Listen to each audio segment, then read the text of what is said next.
آپ سب پر سلامتی ہوں. میں یاسر رشید ہوں اور آپ میرا ویلاگ دیکھ رہے ہیں. ناظرین، آج وہ کیس جو سابق وزیر اعظم عمران خان کے اوپر ہے، جس میں انہیں سزا ہو چکی ہوئی ہے، اس کیس کی آج سماعت ہوئی. چیف جسٹس عامر فاروق نے سائفر کیس کے اندر اہم ریمارکس دیے ہیں اور اسی کیس کو لے کے یہ کہا جا رہا تھا کہ ان کی رہائی اسی مہینے میں ممکن ہو سکتی ہے. انہوں نے کہا ملزمان پہ دو متضاد چارجز نہیں لگ سکتے.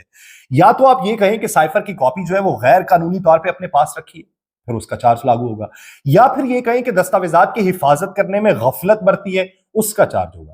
یہ نہیں ہے کہ آپ دونوں چارجز لگا دیں. انہوں نے یہ بھی کہا کہ عمران خان کا کیس کیا ہے. جسٹس میاں گل حسن اورنگزیب یہاں پہ بولے کہ اعظم خان نے دیا نہیں یا انہوں نے اپنے پاس نہیں رکھا، ہم یہ سمجھنا چاہتے ہیں کہ آپ کی اس معاملے پہ پوزیشن کیا ہے. یہ جسٹس میاں گل حسن اورنگزیب صاحب کی طرف سے استفسار کیا گیا. سلمان صفدر نے یہ کہا کہ عمران خان نے سائفر لے کے پڑھا لیکن واپس یا گم کرنے سے متعلق شہادت کے اندر کچھ نہیں آیا. جسٹس عامر فاروق صاحب جو چیف جسٹس ہیں، انہوں نے کہا ہم یہ جاننا چاہ رہے ہیں کہ اس کے متعلق آپ کا موقف کیا ہے.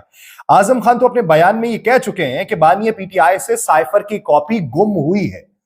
تو عمران خان صاحب کے وکیل نے یہ کہا کہ ہمارا موقف یہ ہے کہ سائفر کی کاپی جو ہے وہ وزیر اعظم آفس کی جانب سے گم ہوئی ہے اور اس کے متعلق وزارت خارجہ کو آگاہ کر دیا گیا. اب وزیر اعظم آفس میں صرف وزیر اعظم نہیں ہوتا، وزیر اعظم کا عملہ ہوتا ہے. اب وزیر اعظم نے فائلیں اٹھا کے خود نہیں رکھنی ہوتی، وہ عملے نے رکھنی ہوتی ہیں. اس ضمن کے اندر یہ پوچھا گیا کہ وزارت خارجہ نے سائفر گم ہونے کی انسانی غلطی کی گنجائش چھوڑی ہے. رولز کے مطابق سلمان صفدر کہتے ہیں کہ اگر کوئی دستاویز گم ہو جائے تو وہ مجرمانہ فعل نہیں ہے. اعظم خان نے سائفر دستاویز کی مناسب حفاظت نہیں کی اور عمران خان کو سائفر دستاویز گم کرنے کا ذمہ دار نہیں ٹھہرایا جا سکتا. تو یہ دلائل ان کی طرف سے دیے گئے اور پھر سائفر دستاویز گم ہونے پہ وزارت خارجہ کو بھی آگاہ کیا گیا.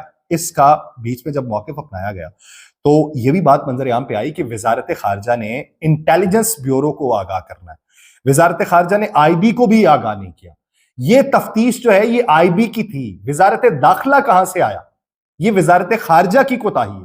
ان کو آئی بی کو بتانا چاہیے تھا. وہ اپنے رولز پہ عمل نہیں کرتے اور ایف آئی آر درج کر دیتے ہیں کہ بانی پی ٹی آئی کو سائفر سپرد کیا گیا. اب وکیل صاحب وہاں پہ یہ بھی کہتے ہیں کہ کسی موقع پر بھی عمران خان کو سائفر دستاویز سپرد نہیں کی گئی. جسٹس میاں گل حسن اورنگزیب صاحب نے پوچھا کہ سائفر کی حفاظت اس لیے ہے کہ کوئی اسے دیکھ نہ لے، کیا کسی نے وہ سائفر دیکھا ہے؟ یہ جب سوال پوچھا گیا تو سلمان صفدر صاحب نے کہا کہ نہیں، حتیٰ کہ میں نے بھی نہیں دیکھا، کسی گواہ نے بھی اس کے متن سے متعلق کچھ نہیں بولا. جسٹس میاں گل حسن اورنگزیب صاحب نے کہا کہ سائفر گم کرنے کا چارج جو ہے وہ اعظم خان پر کیوں نہیں لگا؟ اب جو دعوے کیے جا رہے تھے رہائی کے عمران خان صاحب کی، وہ انہی کیسز کے اوپر منحصر ہے. تو سلمان صفدر صاحب نے ساتھ میں ہی کہا کہ میرا بھی یہی نقطہ ہے کہ چارج ملزم پہ لگنا تھا لیکن ملزم کو ہی گواہ بنا لیا گیا. اب اس ضمن کے اندر صبح تک یہ سماعت ملتوی کر دی گئی ہے. ایک طرف کیس تھا توشہ خانہ والا اور توشہ خانہ میں سزا معطل ہو چکی، پھر کیس سائفر والا. اب سائفر میں بھی ابھی تک کے ریمارکس کو دیکھ کے لگ رہا ہے کہ صورتحال خان صاحب کے حق میں بہتر جائے گی. پھر کیس عدت والا. اب عدت اور سائفر والے کیس صرف باقی ہیں. اگر جن میں سزائیں ہوئی، اگر ان میں سزائیں ختم ہو جاتی ہیں، یہ سزاؤں کو معطل کر دیا جاتا ہے، تو یہ پاکستان تحریک انصاف کے لیے بہتری کا منظرنامہ ہوگا. اور ایک ایسے وقت میں کہ جب خبر ان کے لیے یہ آئے کہ ان کے ایک ایم این اے اور ایک ایم پی اے جو ہیں وہ بحال ہو چکے ہیں، جن کی کامیابی کے نوٹیفکیشن کو چیلنج کیا گیا تھا، دوسرے کو فاتح قرار دے دیا گیا یا جس پہ ابھی فیصلہ ہونا تھا.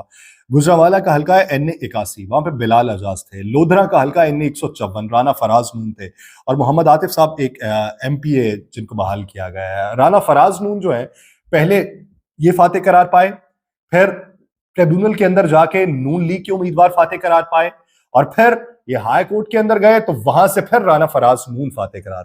اب اللہ جانے کہ ان کے مد مقابل والے جو ہیں وہ سپریم کورٹ میں چلے جائیں اور سپریم کورٹ میں کہیں جی کہ دیکھیں جی فاتح تو میں تھا، اور سپریم کورٹ کہے جی کہ ہم ان کو بحال کر دیتے ہیں. اب پے در پے یہ جو چیزیں ڈیولپمنٹس میں آ رہی ہیں، یہ ڈیولپمنٹس میں حکومت جو ہے وہ اس ضمن کے اندر سعودی وفد کے دورہ پاکستان کو خوشحالی سے تشبیہ دے رہی ہے اور وہ اسے اپنی بہت بڑی فتح قرار دے رہی ہے. لیکن یہ دورہ ایسے وقت میں ہے کہ جب پہلے سے اسکیجول دورے سے پہلے آنا انہیں پڑ گیا. اب اس پہ کیش کیا کروا پائیں گے؟ یہ ایک سوال ہے حکومت کا. لیکن کیش اس وقت پاکستان تحریک انصاف کرواتی جا رہی ہے، ایک نشستوں کے حوالے سے، دوسرا خان صاحب کے کیسز کے حوالے سے، تیسرا خیبر پختونخوا حکومت نے سابق وزیر اعلیٰ سے پرائیویٹ سیکیورٹی کو واپس لے لیا ہے. سابق وزیر اعلیٰ امیر حیدر ہوتی، پرویز خٹک، سردار مہتاب اور صابر شاہ سے سیکرٹری جو ہیں وہ واپس لے لیے گئے ہیں. رولز کے مطابق یہ تھا کہ جب ایک وزیر اعلیٰ جاتا ہے تو اس کا سیکرٹری پھر ساتھ میں جاتا ہے، کچھ مراعات انہیں دی جاتی ہیں جو تاحیات ان کے پاس رہتی ہیں. اب وہ جو تاحیات مراعات تھیں، یہ گنڈا پور صاحب آئے اور انہوں نے وہ تاحیات مراعات کو واپس لینے کا اعلان کر دیا. ایک طرف یہ ہے کہ میں 5 سال کے لیے ہوں اور 5 سال میں اپنی سیلری نہیں لوں گا.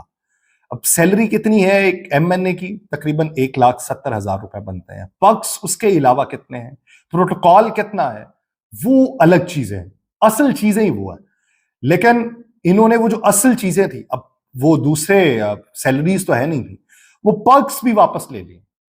اس سے مجھے وہ یاد آتے ہیں، بھارت کے 2 بار کے وزیر اعظم رہ چکے، 99 سال کی عمر تھی کہ گھر سے دھکے مار کے نکالے گئے، مالک مکان نے نکالا کہ تم نے کرایہ ادا نہیں کیا تو تم یہاں پہ نہیں رہ سکتے.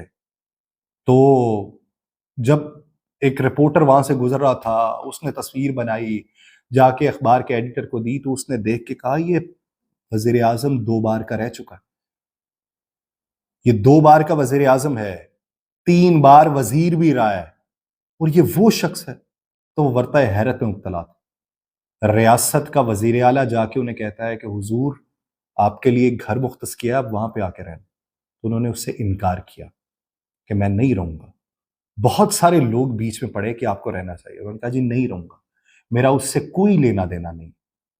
تو کیا پاکستان کے اندر یہ سونے کا چمچ لے کے پیدا ہوتے ہیں؟ کیا ساری مراعات ان کے لیے؟ کیا سارا کچھ ہی ان کے لیے؟ یہ چیزیں کب تک چلتی رہیں گی؟ یعنی میں اگر سرکاری نوکری کروں تو میرے لیے اتنے پکس نہ ہوں، میں نے اپنی زندگی گوائی، اور آپ وزیر اعلیٰ منتخب ہو جائیں اور اس میں بھی ابہام رہے کہ آپ وزیر اعلیٰ ہیں بھی یا نہیں.